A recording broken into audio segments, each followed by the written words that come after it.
ഇന്റർവെല്ലൊക്കെ ഒന്നുമില്ല.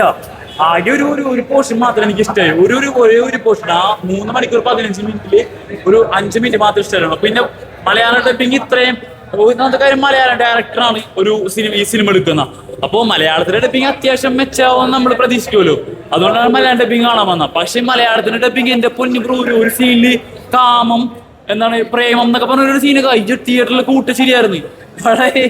അത്രയും മോശം ഡബിങ്. പിന്നെ പടത്തിലൊന്നുമില്ല, പ്രത്യേകിച്ച് ഒന്നുമില്ല. എന്റെ ഒരു അഭിപ്രായത്തില് നിങ്ങള് വെറുതെ ഈ പൈസ കളയണ്ട ഞാൻ പറയുള്ളൂ. സാധാരണക്കാരനാണെങ്കിൽ പൈസ കളയണ്ട, നിങ്ങൾ ഈ OTT സിനിമ കാണാൻ ശ്രമിക്കുക.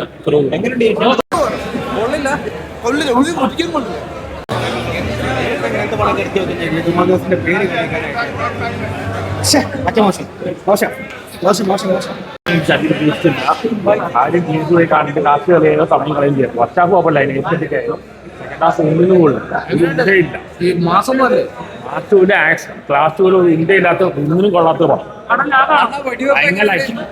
വെടിവെക്കലാണ് സാധാരണ കളിത്തോക്ക് വെടിവെക്കുന്ന പോലെയാണ്. സെക്കൻഡ് ഹാഫ് ഒന്നിനും കൊള്ളില്ല. സെക്കൻഡ് പാർട്ട് പോയിട്ട് ഉണ്ടാവും പോലെ ഒരു കച്ചറ പടം.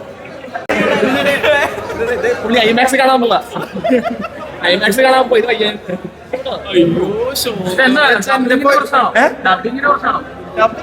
ചില ഡയലോഗ് കാണുമ്പോ ക്രിഞ്ചാണെന്നേ. മലയാളം കന്നഡ ആയാലും ഏത് ഭാഷക്കാണെങ്കിലും ഫുൾ ക്രിഞ്ചാണ് ഡയലോഗ്സ് ഒക്കെ. ഉള്ള കാര്യം പറയാം, കണ്ടിരിക്കാൻ പറ്റില്ല, ഒരിക്കലും കണ്ടിരിക്കാൻ പറ്റില്ല, ഒട്ടും കൊള്ളത്തില്ല. അയ്യോ ഉള്ള കാര്യം പറഞ്ഞ മേക്കിംഗ് അത്യാവശ്യം കുഴപ്പമില്ല, മ്യൂസിക്കും കുഴപ്പമില്ല എന്ന് പറയാ. കത്തിച്ചിട്ടുണ്ട്. പക്ഷെ ബാക്കിയെല്ലാം നോക്കുമ്പോ യാഷിന്റെ പെർഫോമൻസ് ഒക്കെ ആയാലും പറയാതിരിക്കും. ഭയങ്കര ഷോ കണ്ട് തിയേറ്ററിൽ പോലും കണ്ടിരിക്കാൻ പറ്റില്ല. ഷോ കൊണ്ട് കുഴപ്പമില്ല പിന്നെ